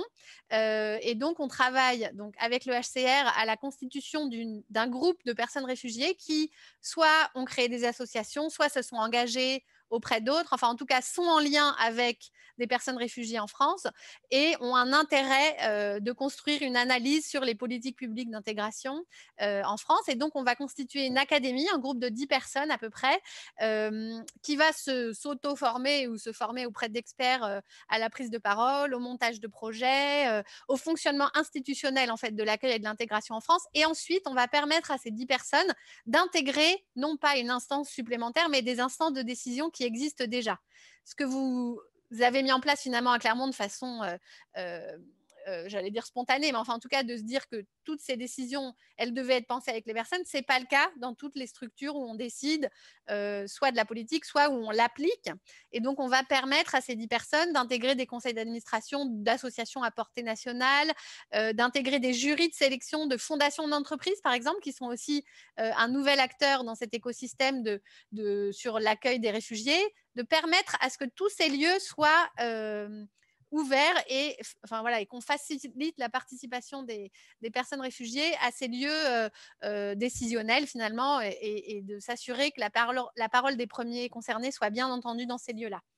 Et j'ai été un peu longue, je suis désolée.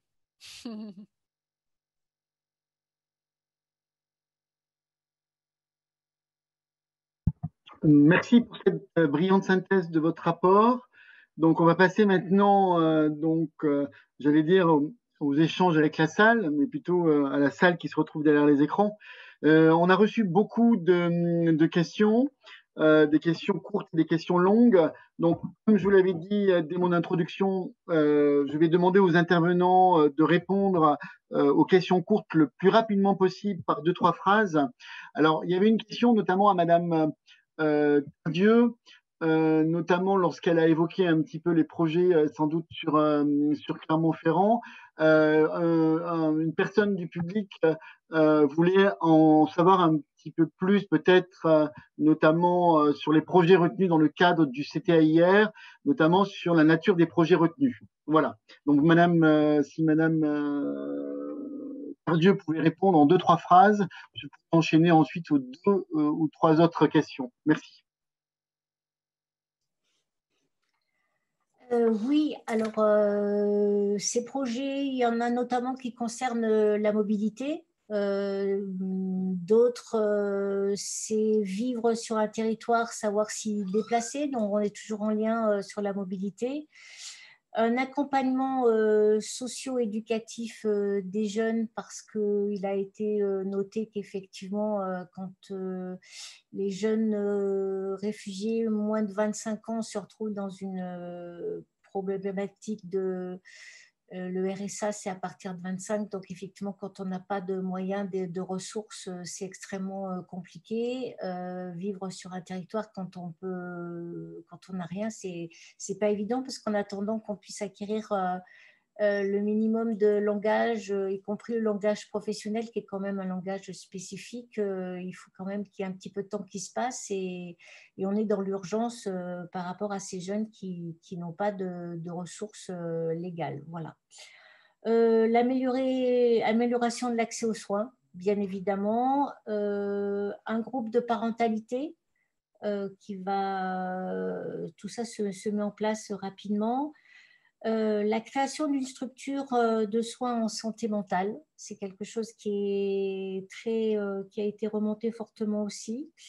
2 cycles de formation, un à destination des bénévoles et l'autre à destination des professionnels. Et à ce jour, les 2 sessions qui étaient prévues sont complètes.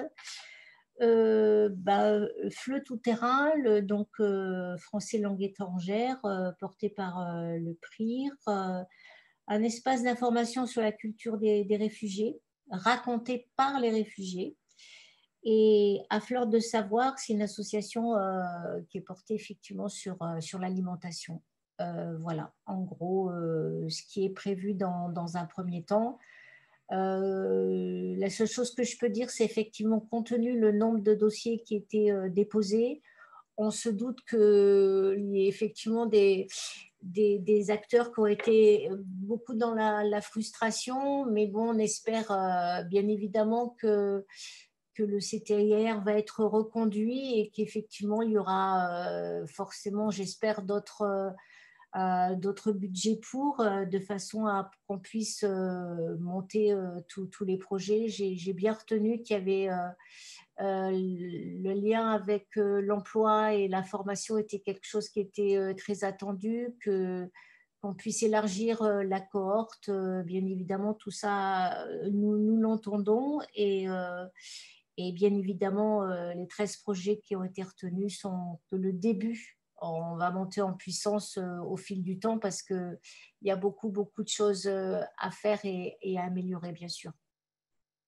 Et puis j'ai oublié tout à l'heure, excusez-moi, de remercier vivement Madame Chantal Charade, Noémie Fell et notre petite dernière, excusez-moi, je connais son prénom, mais j'ai oublié son nom de famille, qui est donc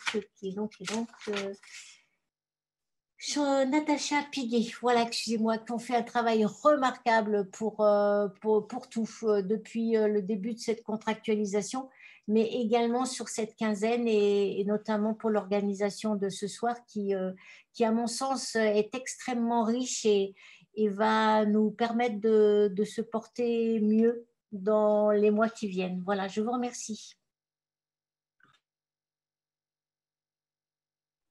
Merci. Alors, il y a plusieurs questions, notamment que je vais partager entre Monsieur Delbos sans doute et notre juriste. Alors, il y a peut-être une question, je vais commencer peut-être la question à Monsieur Dubreuil. Il y a une personne du public qui se demande « Que pensez-vous de la participation des réfugiés au budget participatif ?» Donc, cette question, elle s'adresse à Monsieur Dubreuil et je lui demanderai aussi d'essayer d'y répondre en quelques phrases. C'est bon. Alors, qu'est-ce que j'en pense? J'en pense du bien. J'en pense du bien. Le budget participatif fait partie de ces mécanismes participatifs qui permettent justement de contourner le fait que les résidents étrangers n'ont pas le droit de vote. Et donc, déjà, nous avons ouvert ces budgets participatifs lors du précédent mandat aux jeunes, donc aux enfants de 11 à 18 ans. Et il serait en effet très, très intéressant de pouvoir, lors de la deuxième campagne de ces budgets, ouvrir aux personnes de nationalité étrangère à la fois la possibilité de déposer des projets, de participer à leur élaboration et puis bien entendu de participer à leur adoption.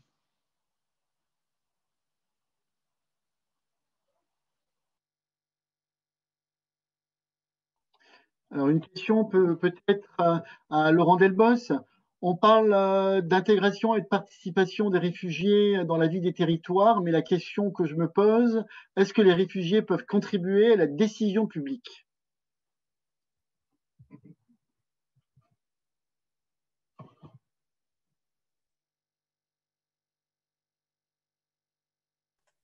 Voilà.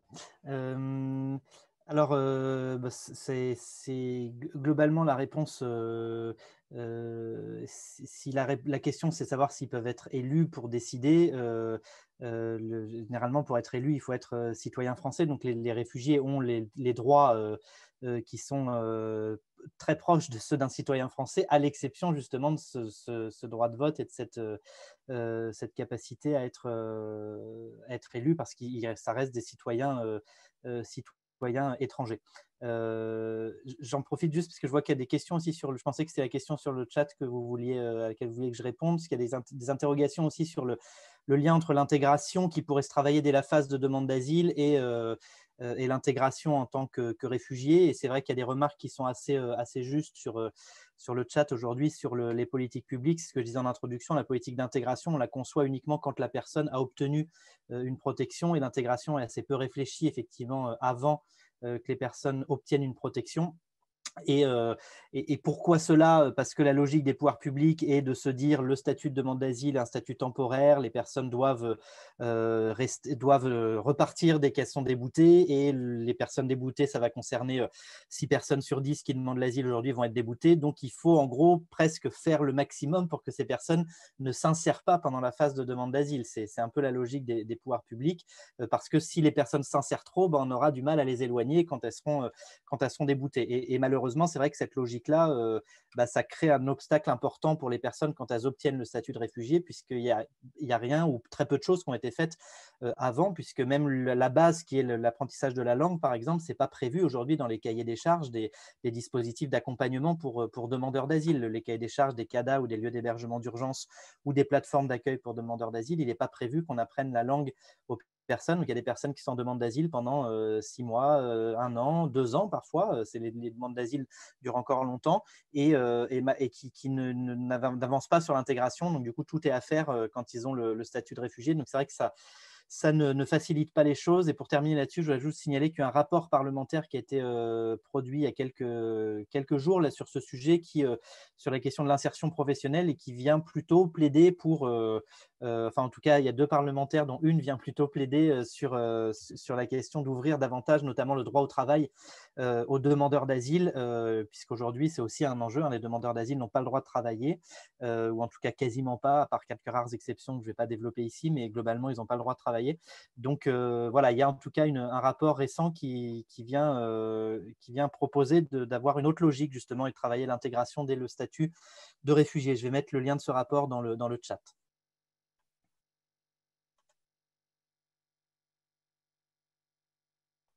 Merci. Alors, je voudrais lire maintenant aussi un témoignage qu'on vient de recevoir. La personne était en visioconférence dans le public, et je trouve que ce témoignage est important, et donc j'aimerais le communiquer, et ça me permettra ensuite de poser 2 questions à Rabab et à Susan, qui pourront réagir un petit peu aussi et nous donner leur avis sur ce témoignage. Alors, je vous lis le témoignage. L'absence de rencontre entre les réfugiés et les habitants constitue absolument un obstacle rédhibitoire à l'intégration. Je parle de mon cas, je viens de perdre effectivement l'écran. Excusez-moi, mais je n'ai plus d'écran avec le témoignage. Ah, il est revenu. Donc, je parle de mon cas. Je suis réfugié soudanais. Il y a 1 an, j'habitais dans un petit village dans l'Allier où on se rencontrait tous les jours avec les voisins et on jouait dans le club du village, ce qui m'a permis, et mes amis également, de progresser énormément dans l'apprentissage du français. Aujourd'hui, je suis étudiant à l'école de droit, Clermont-Ferrand-Auvergne. Les difficultés récurrentes que peuvent confronter un réfugié dans une grande ville comme Clermont. Voilà, ceci est ma propre expérience. L'isolement parfois où chaque nationalité est regroupée ensemble, l'absence d'activité et d'accompagnement individuel en matière d'apprentissage du français. Voilà, c'est pour ça que je voudrais savoir effectivement maintenant ce que Rabab et Suzanne peuvent partager par rapport à ce témoignage. Donc, je voudrais effectivement entendre Rabab et Suzanne.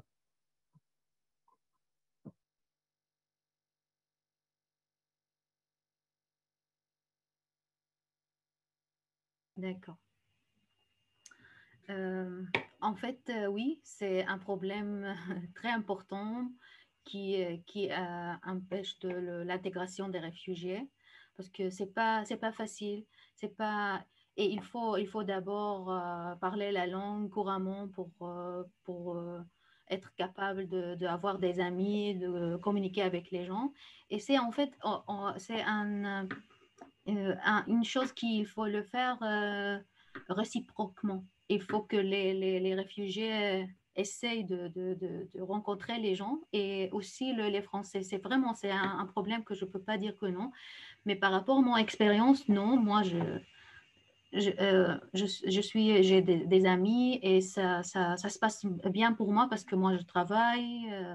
Je participe dans des choses, je ne sais pas.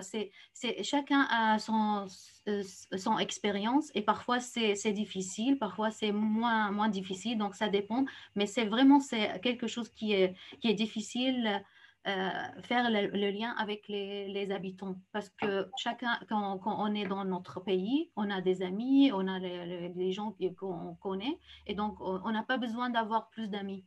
C'est ça, c'est un peu la difficulté.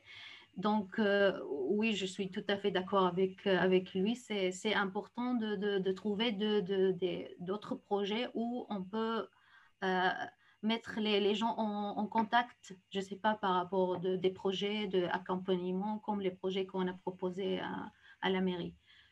Oui, c'est vrai, mais moi, je ne partage pas ce problème. Grâce aux personnes, à la chance, aux personnes que j'ai rencontrées, parce que moi, je dis que depuis que je suis arrivée, j'avais de la chance de rencontrer les bonnes personnes. Ce n'est pas toujours le cas, ce n'est pas évident pour tout le monde. Merci.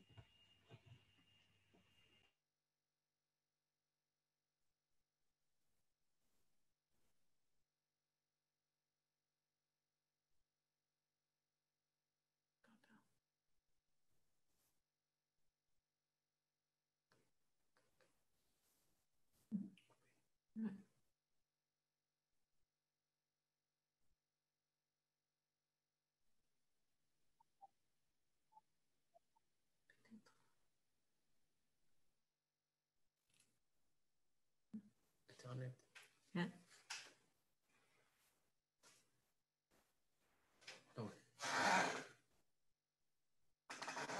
Oui, peut-être pour nous, pour essayer de faciliter ces relations entre les réfugiés et puis les gens qui habitent autour d'eux.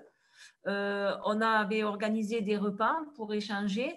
Et quand on a ouvert le CPH, parce que les bureaux du CPH sont dans un quartier un peu résidentiel, donc du coup, on avait organisé un apéro pour expliquer quel allait été notre travail, qui on allait accueillir, pour que les réfugiés, quand ils viennent au CPH, ne se posent pas de problème avec les personnes qui habitent dans le quartier.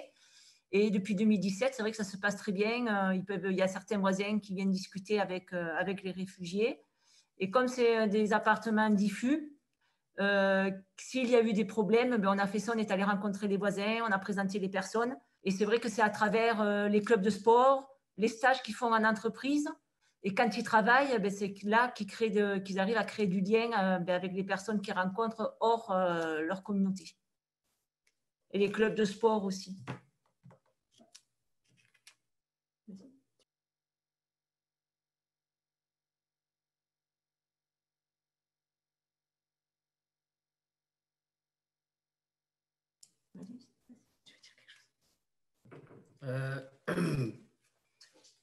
Pour moi, pour connaître les gens ici à Aurillac, il y a des sorties qu'on fait, il y a des matchs de foot qu'on fait, il y a aussi des présentations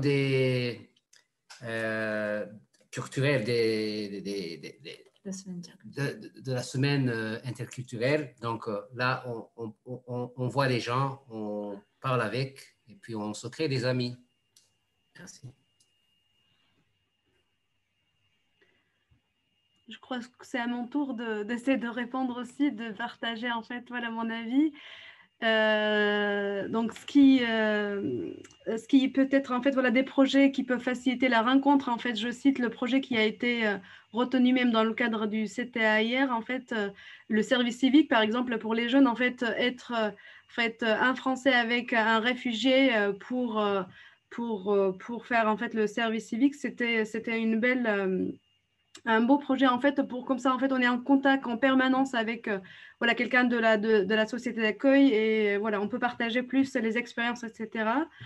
Et après en fait aussi à mon avis pour faciliter les rencontres, donc je reviens à la question de la langue par exemple, parce que en fait avoir un niveau, je sais pas en fait, mais on se rend pas compte des fois, mais avoir un niveau B1, B2, c'est des fois même pas suffisant en fait pour avoir des communications en fait. On peut vraiment discuter des sujets profonds, etc. avec quelqu'un. Donc si on a un petit niveau, on se débrouille, c'est très bien, mais ça crée pas en fait ça permet pas d'avoir des amis, ça permet pas d'être vraiment en fait, voilà, de comprendre tout ce qui se passe autour de nous, de créer des liens vraiment qui durent en fait. C'est-à-dire, des fois on a des amis, mais on va les voir une, deux fois et après ça s'arrête parce qu'on on peut pas aller plus loin en fait, on peut pas partager des choses voilà, en commun. Et pour juste en fait revenir sur la question aussi, j'avais envie d'expliquer, donc là, pour avoir une minute à la fin, donc peut-être d'harmoniser un peu plus en fait les suivis, les accompagnements, parce que des fois en fait les migrants, les réfugiés en fait peuvent suivre 2 mois ici, 3 mois ici, 5 mois ici, et des fois ça s'inscrit pas dans la complémentarité parce qu'en fait chaque association, enfin les acteurs, il y a beaucoup d'acteurs qui travaillent un travail formidable, mais des fois c'est pas les mêmes approches en fait d'une association à une autre, d'un parcours à un autre, entre l'insertion, entre voilà pour le logement, etc. Et des fois, voilà, on va suivre un parcours, on va interrompre pendant quelques mois, après on va reprendre un autre parcours, et ça permet pas de maîtriser en fait sur voilà le français, parce que c'est très saccadé en fait. Donc, de revenir, peut-être réfléchir en fait à l'image de l'Allemagne, en fait, où on suit vraiment un parcours, un seul parcours d'un niveau 0 pour arriver à un certain niveau B1, B1 ou B2, pour pouvoir après multiplier les suivis et avoir après un suivi professionnel, etc. Merci.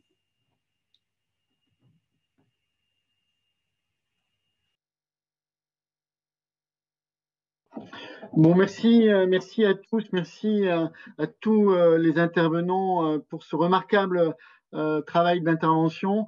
Il est temps de conclure. Je voudrais juste rappeler donc aux gens qui sont derrière leur écran que on vient de mettre effectivement sur le chat effectivement les liens qui leur permettront de lire et de découvrir à la fois l'étude du HCR, l'étude aussi de l'Observatoire de l'immigration, ce qui permettra à chacun de poursuivre la réflexion sur cette participation.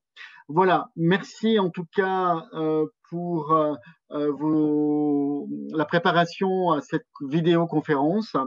Et maintenant, je vais rendre effectivement le micro en remerciant une fois de plus toutes les personnes qui étaient derrière cette grosse organisation. Merci.